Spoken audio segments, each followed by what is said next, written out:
محمد أبو تريكة إلى باريس، إلى البارك دي برانس لبي جي بايرن ميونخ مع حسن العيدروس، وإلى سان سيرو إلى ميلانو لميلان توتنهام هوتسبيرز مع عصام الشوالي. فرجة ممتعة للجميع.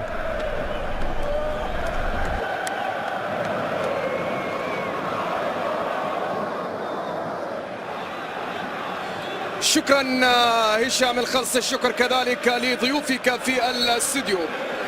أيها الأحبة الكرام، مشاهدينا متابعينا في كل مكان، متابعي ومشاهدي تركيا وسوريا، نسأل الله أن يرحم المتوفين وأن يشفي المصابين ويأوي المتضررين وأن ينزل السكينة ويلطف بنا جميعا من الزلازل والأهوال وسائر المحن.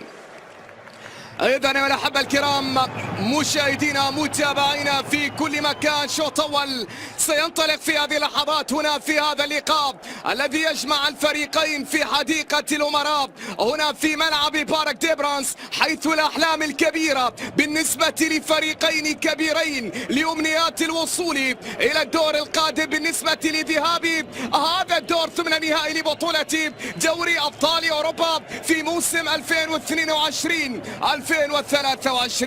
نمر سريعا على تشكيلة الفريقين. في تشكيلة البايرن هناك يان سومر في حراسة المرمى، وأن دافع عن قمصاني مع فريق باريس عن طريق جواو كانسيلو، والعرضية ترسل عالية لكن طالت، تحولت إلى خارج الملعب وعادت إلى ركلة مرمى في هذه التمريرة في الطرف الأيمن ممتازة باتجاه نيمار، لكن نظرية، لكن نونو مينديش في التغطية على الطائر تأتي التسديدة، لكن غوريتسكا كرة أو بافار تحولت إلى خارج الملعب وما زالت قائمة. بعد ذلك جواو كانسيلو والعرضية بطولة في عام 2020، عندها كرة عرضية ترسل، أبقات بمراوغات بسرعة بتدخل هنا لم يكن موجود بإشارة حكم اللقاء السيد مايكل أوليفر الذي أشار إلى استمرارية اللعب لتعود الكرة مرة أخرى بافارية عن طريق كومان راح لراموس وفيراتي من جانب البي اس جي، كرة منقولة كاساني من منهما على التنفيذ هنا اليمينية، لكنها صدمت في حائط الصد وتحولت إلى خارج دقيقة 30. وهنا كرة ترسل عالية راسية تحضر الطرف الأيسر، عرضية داخل منطقة الجزاء، فرصة تأتي، كاد أن يفعلها البافاري، كاد ممتازة، محاولة قائمة، فرصة بافارية، تصويب، لكن هناك ماركو، هناك براتي غطى من أمام جمال موسيالا، كرة منقولة عالية داخل منطقة الجزاء، راسية تحضر ولكن إلى خارج الملعب. غوريتسكا سيرخيو، الكرة ما زالت بافارية،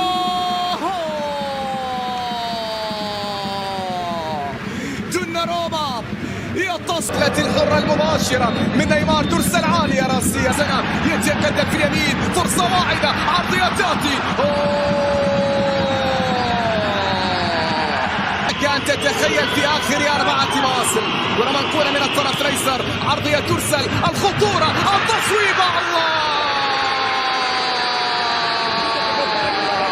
وكأنه يعزف لحن الذكريات، ذلك اللحن الذي عزف في لشبونة وهو يعزف من جديد هنا في باريس عن طريق كومان يسجل أول أهداف الفريق البافاري بعد كرة، يحاول يفكر في تمريرة أو في تسديد لكنها كانت بعيدة، رائع هذا عن طريق كومان، عرضية ترسل، راموس، لكن الله، موتينج. من الطبيعي جدا أن تشاهد لاعب يسجل في المباراة الواحدة 3 أهداف، ولكن الأعجب أن تشاهد لاعب واحد يسجل هاتريك في نفس المباراة وفي 3 حراس مختلفين. معنا اليوم اللاعب الوحيد الذي سجل هاتريك في 3 حراس مختلفين في نفس المباراة، وهو آلتون مارتن مدافع ويست هام يونايتد الإنجليزي. المباراة جمعت بين ويست هام يونايتد ونيوكاسل، انتهت المباراة بفوز ويست هام ب8 أهداف مقابل 1. بطل قصتنا سجل هدفه الأول ضد الحارس مارتن توماس، والذي استبدل بعد ذلك بالحارس كريس هيدوارد، الذي قام بدل قصتنا بتسجيل الهدف الثاني في مرماه. ليتصاوب هذا الحارس يتم استبداله ويدخل الحارس الثالث بيتر بيردسلاي لفريق نيوكاسل، وقبل المباراة يسجل ضده بطل قصتنا ألفين مارتن الهدف الثالث، ليسجل اسمه اللاعب الوحيد الذي سجل هاتريك خلال المباراة في 3 حراس مختلفين.